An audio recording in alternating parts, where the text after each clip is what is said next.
of Studies by Francis Bacon. We did the first half of the essay in part 1, and this is the second part. So let us continue with the explanation of the second part. Here we go. Some books are to be tasted, others to be swallowed, and some few to be chewed and digested. That is, some books are to be read only in parts, others to be read but not curiously, and some few to be read wholly, and with diligence and attention. Here,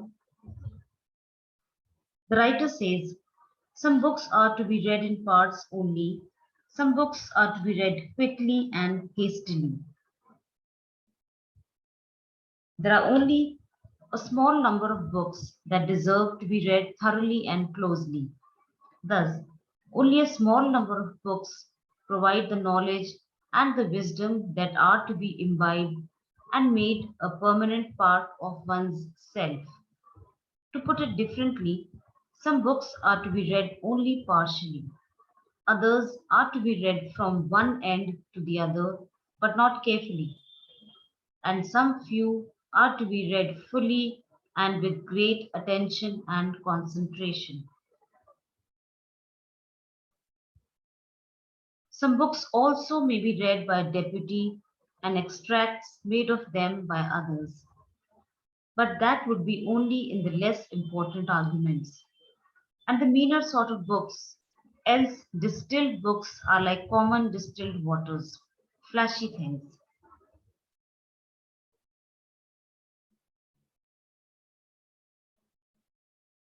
He says that a man will not be satisfied with a synopsis or summary of a book. A mere synopsis or summary is tasteless like distilled water. Distilled water is tasteless and therefore one does not enjoy drinking it. Similarly, one will not really enjoy reading the gist or the sum and substance of a book. Flashy here means insipid or tasteless. This is, of course, a peculiar use of this word. Milton also used it in Lycidas in the same sense. We can also say that one can ask an assistant to read a book and prepare a short summary of it, but such practice should be followed for obtaining guidance on matters of less importance. There are some books which are in fact shortened already. Reading maketh a full man, conference a ready man, and writing an exact man. Reading develops the whole personality of a man.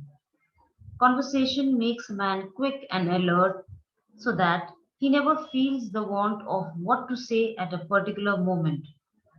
If a man is in the habit of taking down notes from books, he will become exact and precise in his thinking and even in his talk. So, writing removes all the residual weaknesses and ignorance from the person and enables him to remember the contents of a book. And therefore, if a man write little, he had need have a great memory. If he confer little, he had need have a present wit. And if he read little, he had need have much cunning to seem to know that he doth not. Here, if therefore a man is not in the habit of taking down notes or writing, it would be necessary for him to have a strong memory so that he may be able to cite facts and figures. If a man does not much participate in conversation, it would be necessary for him to have a natural ready wit.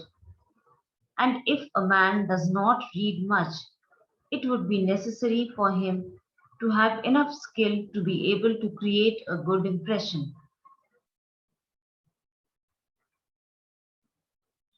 Histories make men wise, poets witty, the mathematics subtle, natural philosophy deep, moral grave, logic and rhetoric able to contend. Studies pass into character. It is the art of oratory.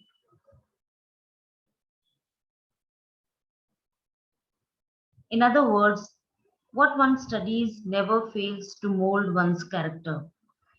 Thus, the reading of history adds to a man's wisdom. The reading of poetry develops a man's imagination. The study of mathematics refines his intellect. Scientific studies lend depth to his mind. The study of ethics makes him serious minded. The study of logic and rhetoric develops his debating and responsibility and reasoning ability, and so on.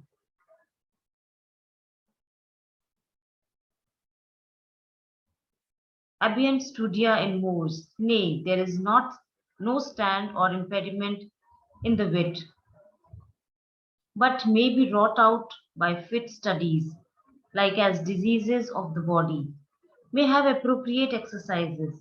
Bowling is a good for the stone and brains, shooting for the lungs and breast, gentle walking for the stomach, riding for the head and the like. The idea here is that mental defects can be remedied by appropriate studies, just as physical defects can be cured by appropriate exercises. Wit is a God given gift. It is present in everybody. However, it can be sharpened by selective study.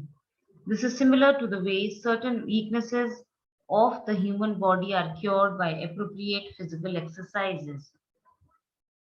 So, if a man's wit be wandering, let him study the mathematics, for in demonstrations, if his wit be called away never so little, he must begin again.